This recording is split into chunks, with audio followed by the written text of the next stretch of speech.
The Septuagint is the Greek translation of the Old Testament. Its translation began with 72 Jewish scholars in Alexandria, Egypt, around 250 BC. The Septuagint was the official Old Testament for Greek-speaking Jews and later for the early Christians. The translation of the Hebrew Scriptures into the Greek language was a very significant event for the Jews. Clement of Alexandria wrote that it was the biggest event since the time of Ezra. For it was the counsel of God carried out for the benefit of Grecian ears. It was not alien to the inspiration of God who gave the prophecy, also to produce the translation, and make it, as it were, Greek prophecy. Since the Scriptures having perished in the captivity of Nebuchadnezzar, Ezra the Levite, the priest, in the time of Artaxerxes, king of the Persians, having become inspired in the exercise of prophecy, restored again the whole of the ancient Scriptures. From the time of its translation, through the time of Jesus Christ and the Apostles, and through the time of the early Christians, it was called the translation of the 70. Augustine of Hippo was the first to call it the Septuagint, which is Latin for of the 70. It is abbreviated with the Roman numerals LXX. This video is an introduction to the Septuagint. There are other videos in this series which will go into more detail. Links to these supplemental videos are on the screen and in the description. They are History of the Septuagint, Notable differences between the Masoretic Text and the Septuagint, Notable New Testament quotations that follow the Septuagint.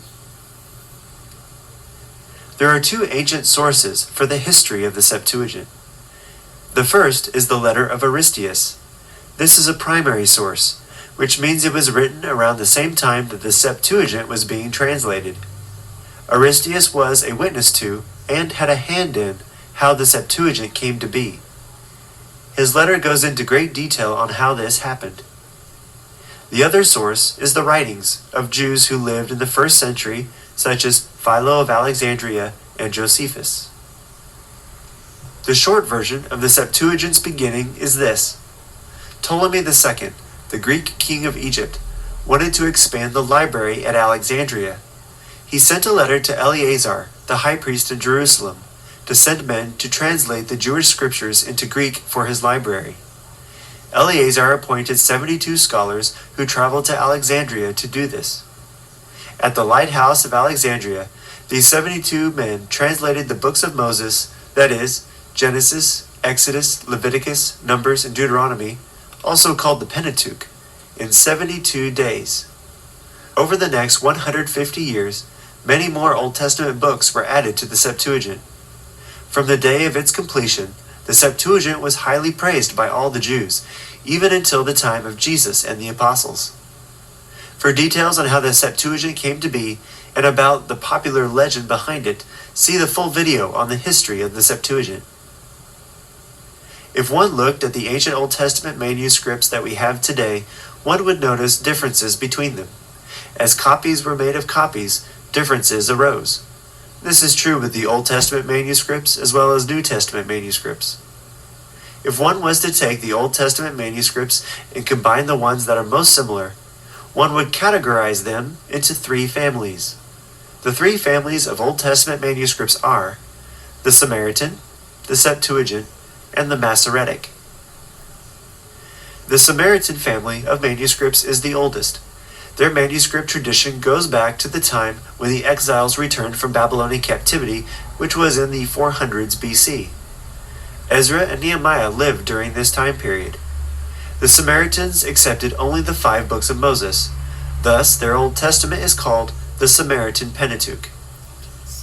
The Septuagint family of manuscripts began with the translation of the Hebrew Scriptures into Greek around 250 BC, which is what this video series is about. This became the Old Testament for Greek and Aramaic speaking Jews. The third family of manuscripts is the Masoretic Text, which is today's complete Old Testament in the Hebrew language. These were copied and collected centuries after Jesus Christ. This family of manuscripts can be traced back to a Jewish group called the Masoretes, who lived in the 900s AD and a little before. When translating the Old Testament for our English Bibles, Practically all English translations use the Masoretic Text. This is surprising, considering that the Masoretic family is actually more recent than the Samaritan and the Septuagint families by 1300 years and 1100 years, respectively. There are noticeable differences between the Masoretic and the Septuagint. For example, the Septuagint contains additional Old Testament books as well as additions to Masoretic books such as Esther and Daniel. These were formally included in the Old Testament for centuries. Protestants were the first to begin calling some of these books Apocrypha. For a list of the major differences between the Masoretic text and the Septuagint, including the additional books in the Septuagint, see the third video in this series. Both the Greek and the Hebrew Old Testaments existed during the time of Jesus and the Apostles. Since we know the Greek Septuagint and the Hebrew Masoretic, as we have them today, have some differences, are we able to know which Old Testament Jesus and the Apostles used? Did they favor the Hebrew of their day or the Greek? If there was a set of scriptures that Jesus and the Apostles used, when you compare today's Greek Septuagint with today's Masoretic Hebrew, they certainly favored the Greek, not the Hebrew. Here is how we know. The New Testament quotes the Old Testament a few hundred times. We can compare the quotations and see if the New Testament writers used the Septuagint or the Masoretic. 20% of the quotations are the same in the Septuagint and the Masoretic, but 80% of the quotations differ between the two texts. So, of those quotations that differ, how often did the New Testament writers follow the Septuagint, and how often did they follow the Masoretic? Of these differences, 90% follow the Septuagint, while only 10% follow the Masoretic. In other words, New Testament quotations from the Old Testament favor the Septuagint over the Masoretic 9 times out of 10. No wonder the early Christians used the Septuagint as their Old Testament, because Jesus and the Apostles used it as well. Additionally, it is worth noting that the Greek Septuagint contains many more prophecies about Jesus being the Messiah than the Masoretic does. If time permits, and if you viewers are interested, I might make this video series on the Septuagint an ongoing series by sharing specific New Testament quotations from the Old Testament that differ between the Septuagint and the Masoretic. For example, one Old Testament passage that differs is Isaiah 7:14, about the prophecy of how the Messiah will be born. Would he be born of a virgin or of a young woman? There is a distinction between these in the two texts. Another example is the many differences in Psalm 22. The Septuagint contains more prophecies about Jesus' crucifixion than the Masoretic does. To learn more about these differences and why the Septuagint was the Old Testament of choice for Jesus, the Apostles, and the early Christians, see the fourth video in this series. I hope this has piqued your interest in the Septuagint, the Greek translation of the Old Testament. The Greek Old Testament has great value.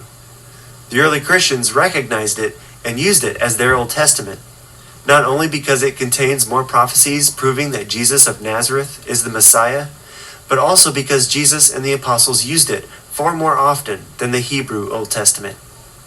To learn more about the Septuagint, please see the rest of the videos in this series. If you are new to this channel, I invite you to watch videos about early Christianity. Please subscribe to stay tuned for future videos. Thank you for watching.